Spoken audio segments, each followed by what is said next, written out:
Hey, welcome back to the Healthy Living Scottsdale podcast. I'm your host, Coach Zach. I'm here with Coach Brandy. Hi, everybody. And today we are talking about HIIT training, what it is, what it's not, and why you're doing it wrong, most likely. But before we get into today's topic, just want to give a little shout out to a client of the week, as always. And this week we want to give a shout out to a newer member, Miss Angie Gunther, who is just like been super consistent and always has a great attitude, always happy when she comes in, and is seeing some like pretty good results, just like steady results. And she travels a ton and like works a ton. And so given her just chaotic work life, it's really encouraging. And it's something that, hopefully all of our listeners will, I don't know, take to heart. But if you guys are coming here and working out, most likely you're busy. Like working out is not for people that just have nothing going on in their life. It's the people that are prioritizing their health and just making it happen. And she just makes it happen, regardless of whether she's got to come in the morning, she's got to come in the evening. She just works around her schedule. She's working on her nutrition and being like, good and making smarter choices while she's away and still working. And it's like, it is possible, guys. It is. So, she's doing amazing. Yeah. I love training Angie. She, like you said, always has a great attitude. She's always smiling, yet at the same time works really hard. She asks great questions too during her training session. Like she always wants to know, more about the exercises she's doing, about nutrition, about, when she's traveling, what are tips she can apply while she's traveling to ensure that, she doesn't go off the rail while she's traveling. And, she's asking questions about footwear and what type of shoes she should be wearing. That's always a great question. Yeah. So she's, I feel like she's just really diving into her health and improving her health, and it's starting to pay off already in a short amount of time. Yeah. Did you tell her Vivos? She is wearing Vivo is she now. I think, I did notice that. She just got Vivos. Yes. Yeah. Hey, Vivo, when you listen to this podcast, we need you guys to sponsor us. The whole team wears Vivos. Our clients are starting to wear them. Give us some discounts or free shoes or something.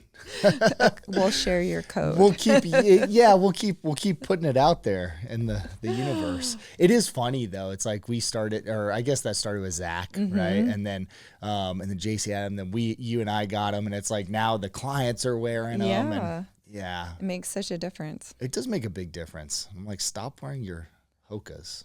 Yes. And complaining that your balance is not good. Stop wearing your Hokas and stop doing quote unquote HIIT training. Yes. So I wanted to do this podcast because HIIT training has become like this total buzzword, and it's really lost its meaning, I think, in our industry.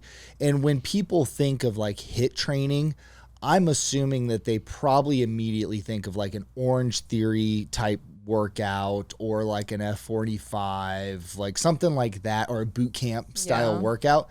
And that is absolutely not what HIIT training is. Right. So, Brandy, why don't you give everybody a rundown of like what HIIT training actually is? Okay, so HIIT training, or HIIT, stands for high intensity interval training, for those of you who don't know. So high intensity, so the purpose would be, to get your heart rate up and to get the maximum benefit of, increasing your heart rate so that you can,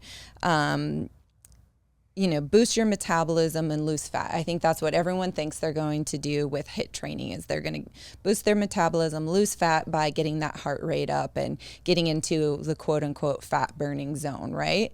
Well, to get into that fat burning zone, if you want to call it that, you need really high intensity effort on your part. And traditional HIIT workouts like an Orange Theory and F45, you're going at a high intensity rate for about 45 minutes, which nobody can sustain a high intensity rate for 45 minutes. So when they think they're doing high intensity, they're really just doing steady state cardio for about 45 minutes or an hour, however long the class it is. they're never getting into that really high intensity, short burst of maximal effort that you would get into with like what I call, or what's called SIT, sprint interval training. It's another term that we'll throw out there. That's where you're really going to get like, for short bursts of 10 to maybe 30 seconds, where you are going to get that maximal like heart rate effort and get the benefit of that. Yeah. So we a couple episodes ago we talked about endurance. Maybe it was last episode. We talked about endurance phase of training, and we were talking about like different energy systems, right? So when you're lifting weights that are heavy for you and you're doing anywhere from 3 to 10 reps, let's say, it's you're really using like ATP, which is basically just a chemical reaction in the muscle, and then when you get beyond kind of like 12 reps, give or take, then you go into tapping into the glycolysis, which is like a really just a different energy response from your muscle or energy system that's required. And then cardio, anything really beyond like glycolysis is just like your aerobic, where you're not working at a hard enough pace that your heart can't keep up, right?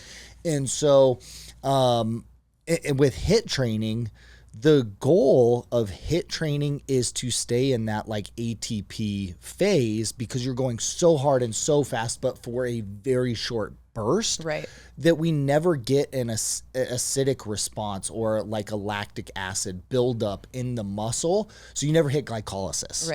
And so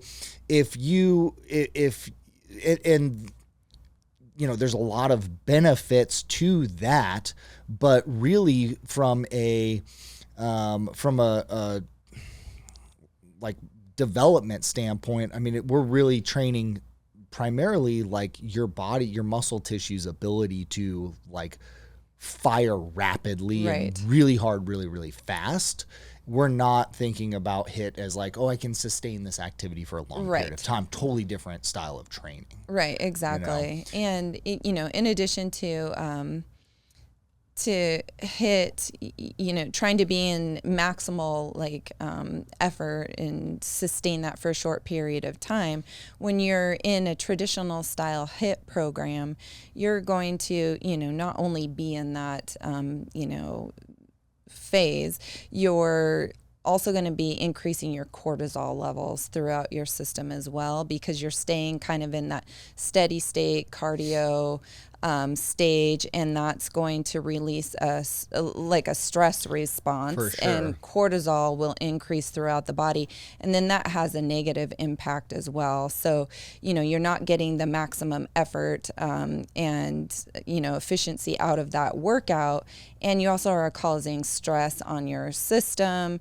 You're causing stress on your joints, on your bones, it can also lead to actual skeletal muscle mass loss if you stay in that steady state like cardio for long periods of time, whereas like shorter intervals can actually prevent muscle loss and build muscle. Yeah. So I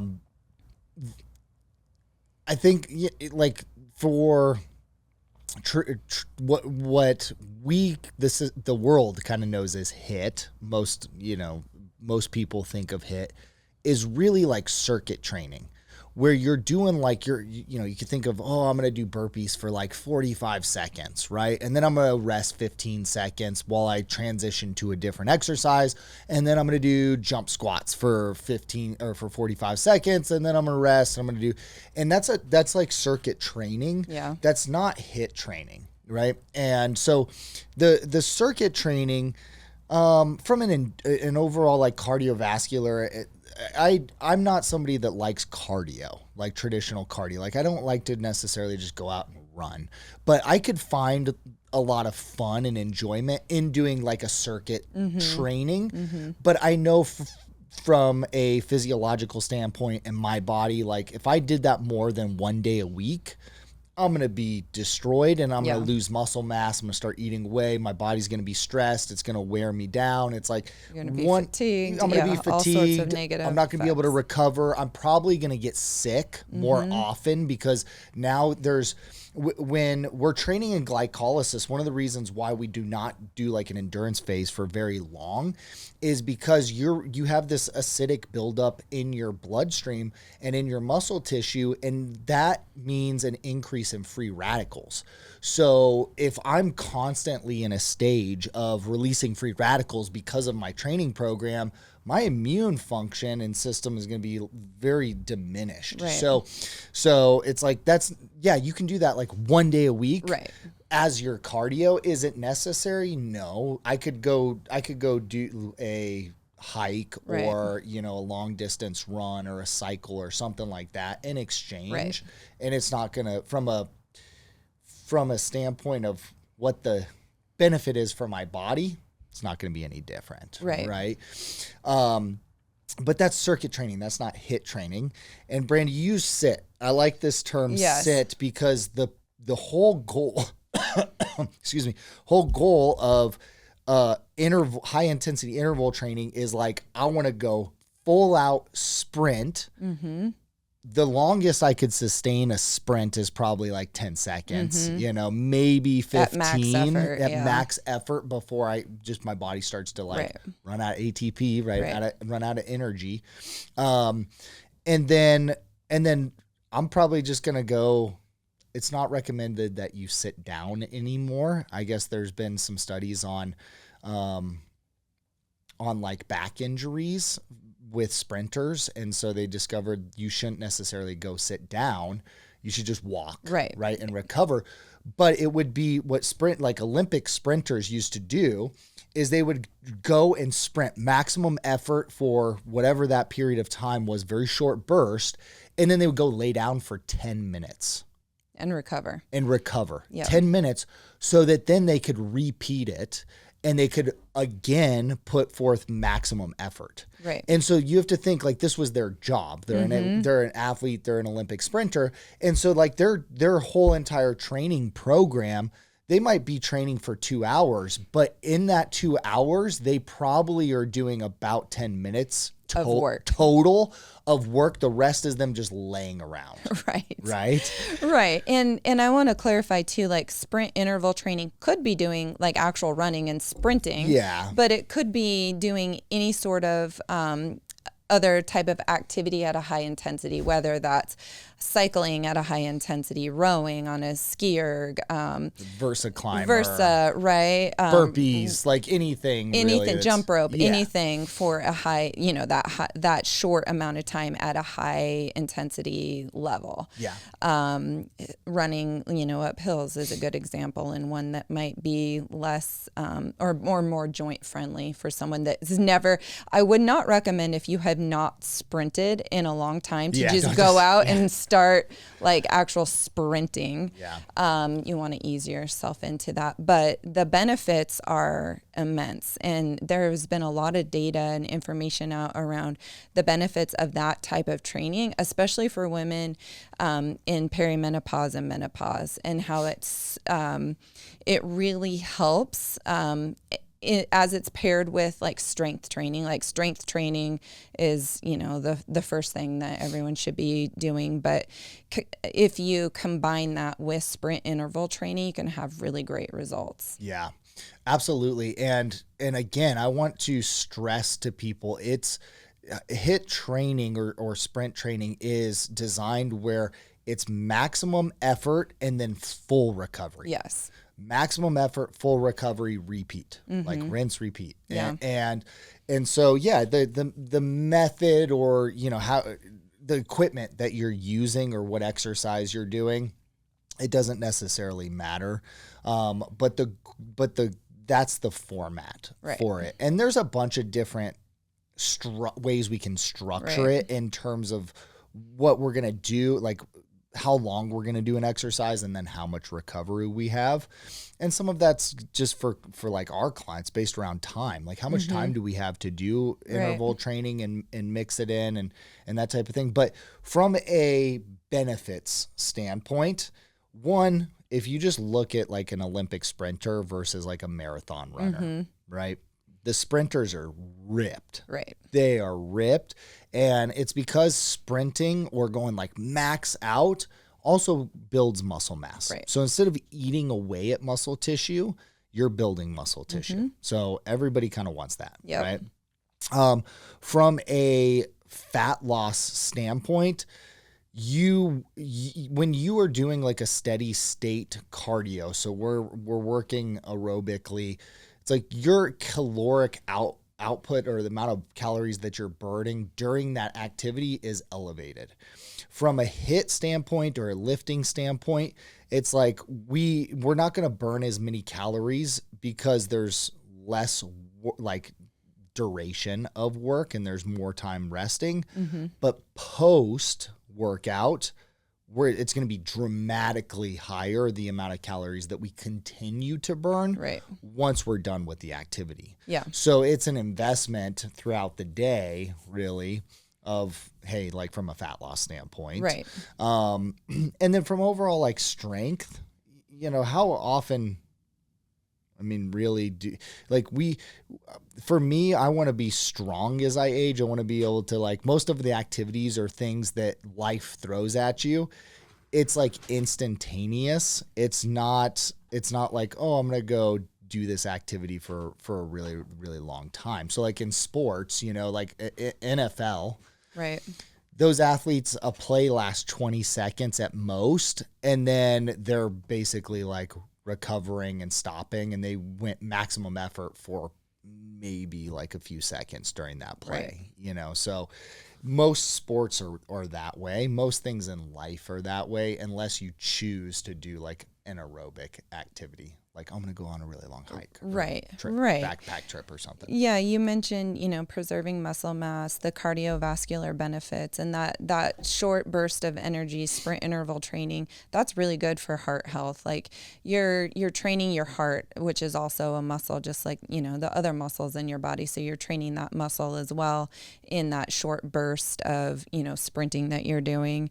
It's also joint friendly. Whereas like if you were to go out and, do the pavement. Right. Pounding the pavement or doing, those longer, classes for 45 minutes, 5 times a week, that's really hard on your joints. And, you're going to lose muscle mass as opposed to gain skeletal muscle mass if you're doing that. Yeah, absolutely. Anything else, Brandy? I just want people to understand that like HIIT is not, you're doing it wrong. Right. And if you do it wrong, you might see some very short-lived benefits to that, but if you continue, it's why people, they like if they start at like Orange Theory or something, they'll see good results for a month and then they just plateau. Yeah. And they're like, I don't know what happened. I just stopped working. And it's like, yeah, they plateau or they get hurt and they can't continue. Yeah. I think for someone that's starting off, it can be really simple, grab a jump rope or, go, find a hill in the community that you can sprint up, or, whether you have a bike or a rowing machine, find something that you have access to. And it can be really easy at first, starting with 5 seconds, 10-second bursts, and then give yourself, at least a minute to recover. And that recovery could be a complete stop or, a walk instead of the sprint, or, just slowing down, letting the heart rate come down. Make sure you're fully recovered before you start that next interval.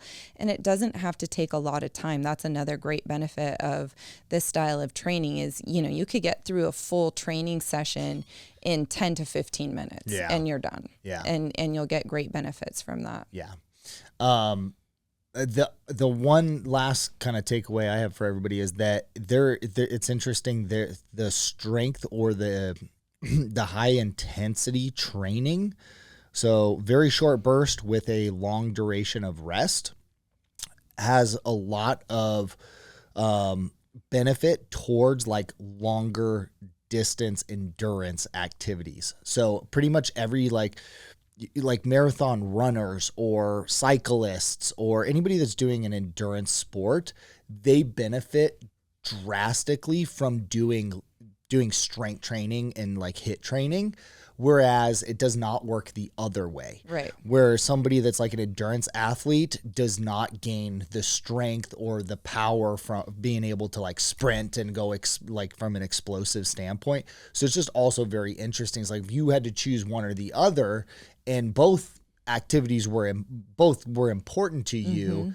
It's like if all you could do is the HIIT, well, it's going to translate over into the endurance as well. Yes. So, anyway, that's all I got. You got anything else? No, I think we covered it. Okay, guys, stop doing your circuit training all the time and start doing some HIIT training kind of mixed into your program. All right, that's all we got. We'll be back next week with more great stuff. Thank you so much for listening to the Healthy Living Scottsdale podcast. Do you have a question that you'd like for us to answer live on the podcast? If so, all you need to do is head over to the Apple Podcast app on your iPhone and do 3 simple things. First, leave us a rating and review telling me what you think of the podcast. In that review, ask anything you want related to health, fitness, or nutrition. And if you want a shout out, leave us your Instagram handle or name. That's all you have to do. Then listen to hear your questions answered live on the next Q&A episode.